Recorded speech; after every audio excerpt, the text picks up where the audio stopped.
Yo, JD here, and as you can see by the title of this video, this has been a little bit overdue, but I've wanted to make this for a little while now once I got more into the game itself to really give an actual detailed comparison of what I actually do think it is faster or slower.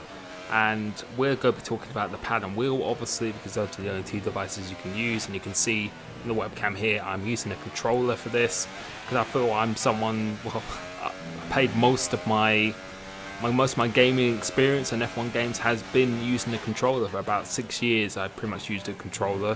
Felt I got to a pretty decent level of that, and feel now I'm also at a very decent level with the wheel as well. So I was hoping, well, I feel like I'm kind of qualified to try and make a comparison between the both, because I can switch between both relatively comfortably with a little bit of warming up and practicing in between. I feel I'm pretty comfortable in this, but you can see this is my time trial with the controller, and I think over one lap pace. As you can see by this is pretty much only been playing for, I think I did 5 or so laps before this, so, and I haven't used the controller for a good 3 or 4 months, literally on an F1 game. I haven't played it at all. I think the last time I used a controller is when I did the Pro Draft qualifying in the wet at Spain. That was the last time I actually touched a controller competitively. So it's been a long time, and I feel in time trial and one lap pace, the controller, it's there. I don't feel it's not much difference. I think there's probably going to be 2 or 3 attempts max difference potentially between the controller, and we'll be able to see the input thing here, but I don't really feel it's going to be that much of a disadvantage on one lap pace. And in time trial, I think you're more than capable of getting a very good time. However, you can see there is a little bit of a delay when you're changing direction, but that has always pretty much been the case throughout all F1 games when using the controller. But now we're going to move over to the wheel to see what that looks like, and apologies for looking like I'm in a miniature form in this webcam and a little bit out of sync as well. But the wheel, I think the reason why it is just quicker is you could just be so much more precise with the steering. You can just be so much more smoother. You can feel it a lot more. Well, obviously with the controller, I don't really have any vibration going on through the rumble strips or anything at all, whereas on the wheel you have that in your hands, and you can just be so much smoother and just more progressive with the steering. Make the little minor adjustments which you cannot do in the controller. On the controller, you can, once you commit to a corner, that's pretty much it. You can't really do too much else apart from that. Whereas with the wheel here, you can really just feed it in. You can see how smooth you can be, whereas with the controller, it's just a lot more rigid in the movements of what you can do itself. But the one thing I do love about the controller is that it's very easy to pick up and play. You do not need to buy a £500 wheel or even more than that, what some people do, a cockpit, a rig, a setup or anything at all. You can literally plug in and play, and you will have fun, and you can be very quick on this game, and we've proven it on previous F1 games.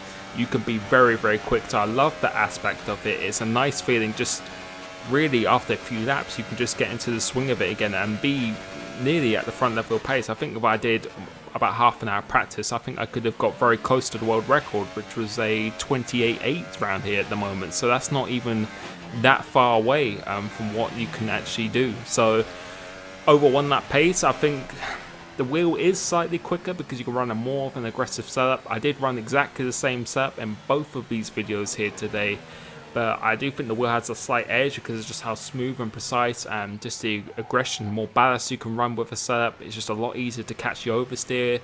But on the controller, I thought over on that pace, it is not far away at all. And you can see the change of direction speed. But now, the important part, you do not get any points for time trial. You do not get any points for qualifying or one lap pace or anything. It may look really impressive for how fast you can go, but we are going to be talking about what happens when you do a race situation. And this is a 50% race. I used the default setup for this, so no changes. Even the brakes and diff are completely the same. Completely default setup, standard mix, running no ERS at all because I wanted to be as accurate test as possible. And you should be able to tell by this input, this is using the wheel here. And we are just going to see how far we can go. And I recorded the tyre wear. I've actually made a table which I'll include at the end of this video per lap the differences between the wheel and the controller, and also talking about the tyre temperature, which is quite important as well. There was a big difference, and we had this last game as well, and we've had it again in this game, and it's something that is to be expected really. With it being a racing game, you have to expect this. On previous games like 2013, they were a lot closer on tyre wear. There was more rotation speed that you could use with the wheel, such as Monaco, and 2012 Hockenheim around the hairpin. Those are particular examples. It was quicker there, much quicker change of direction change on 2013, and change of degrees from one end to the other, which is obviously again expected.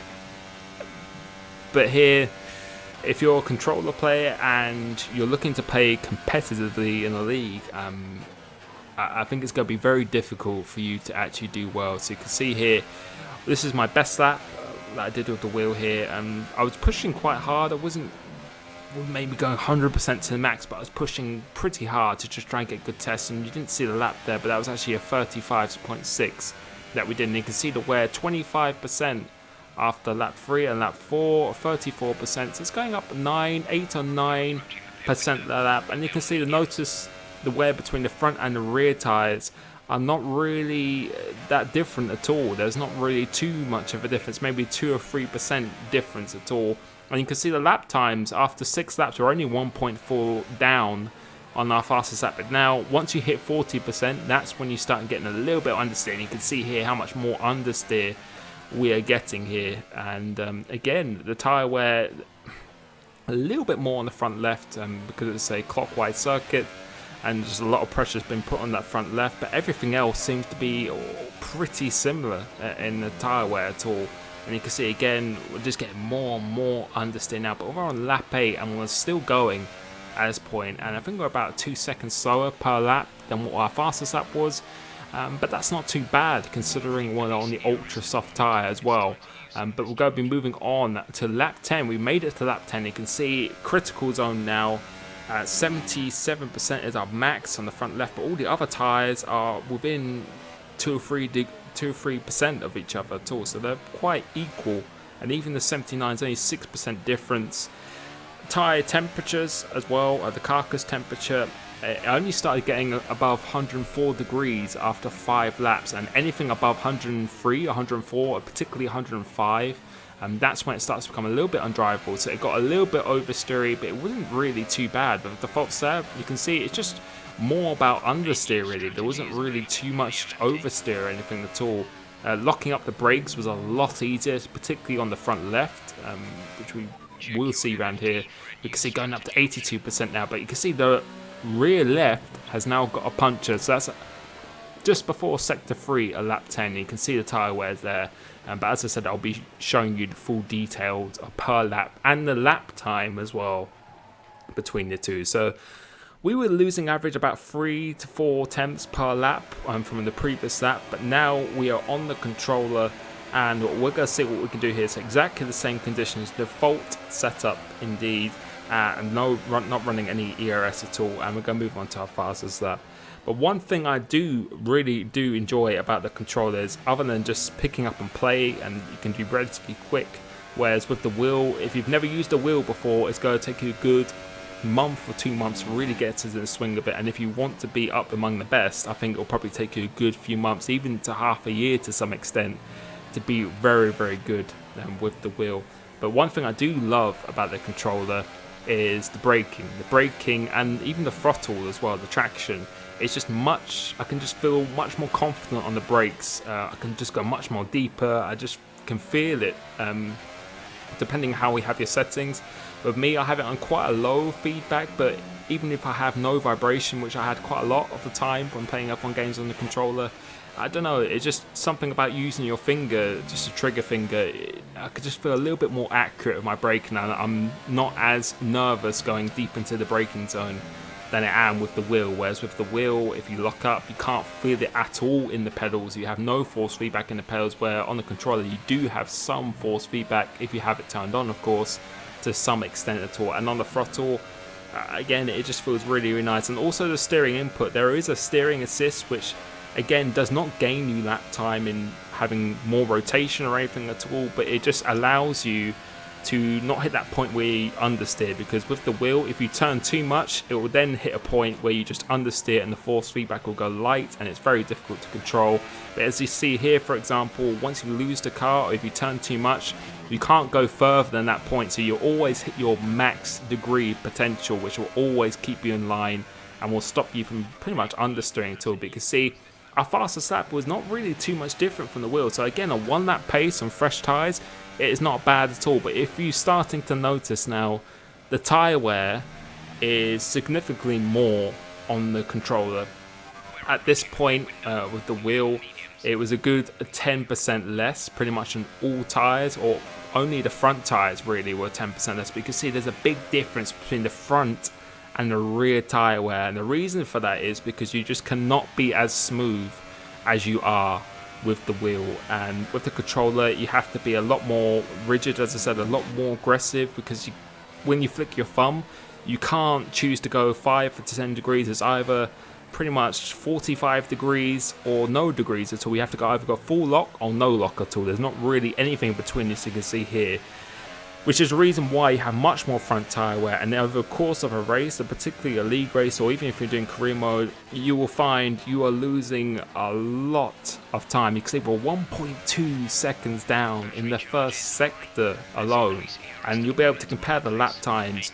It was almost 2 seconds difference at this point between the wheel and the controller. And I did this test multiple times as well. I didn't just do it once, I did it about 3 or 4 times as well, trying to get the best out of it every single time to get a fair, accurate test. And I also did this around Spain, and I also did this around Suzuka. I pretty much spent the whole day doing this, and the result was pretty much the same for every single time. So the controller is very good to pick up and play, but the tyre wear, the front tyre wear to the rear tyre wear, you can see it's almost 20% difference on the front left and the rear left. And now we have eventually got a punch on lap 8, which is 2 laps less than what you did with the wheel. So you can see maybe something you were not, something you were probably expecting maybe. As I said, it is a racing game. It's not quite a sim game, but if you're looking to go into leagues with the controller, or you really want to know the differences, then hopefully this has shown you the difference. And I've put it up on the screen here. On lap 1, we had 8% rear wear. So if you look from left to right, that is the front left, then the front right, and then the rear left, and then the rear right, and with the lap time next to it. Sorry, it's in a bit of a simple fashion, but you can see here the lap times, very quick lap times. Well, the fastest lap was pretty much almost the same, but then as you can see on lap 6 with the wheel, we were doing a 38.0, and then on lap 6 with the pad, we were doing a 39.5. And those laps were feeling like pretty good laps, pretty solid laps, not really too much wrong with them at all, but it's over a second difference. And from lap 3, you can see with the wheel 35.6, 35.9, 36.5, whereas with the controller it's a 35.7, and then you lose a second, and then you lose over a second again, and then another second, and then 8 tenths or 7 tenths of a second, and then 8 tenths again, and then having a punch of 2 laps before the wheel. So as I said, the pad is very good, very enjoyable to use. You have a good feeling of it on this game. I'll probably say it's probably the same as what it was with 2017. A good feeling. You can definitely have some fun online with time trial, and in 5 lap races it will be more than capable to keep up wheel users. But if you're doing a 50 to 100% race and you're looking to really perform at a competitive level, then I think the only option is to go with the wheel. But if you do not have the funds, if you do not have the money, the plug in and play device of the controller is definitely a lot of fun in this game. I did enjoy using it, but if you want to play competitively, then the wheel is your only option to go, and there's many cheap options for that. But I will leave this little table here and leave you to discuss what you thought of these findings. As I said, I did this around Spain and Suzuka as well. The results were very, very similar, and I think when you go on the soft tyre, when you go on the prime tyre, as you may call it in league racing, it's going to be even more significant in this. So hopefully you appreciate this video. Leave a like if you enjoyed it, and we'll catch you next time.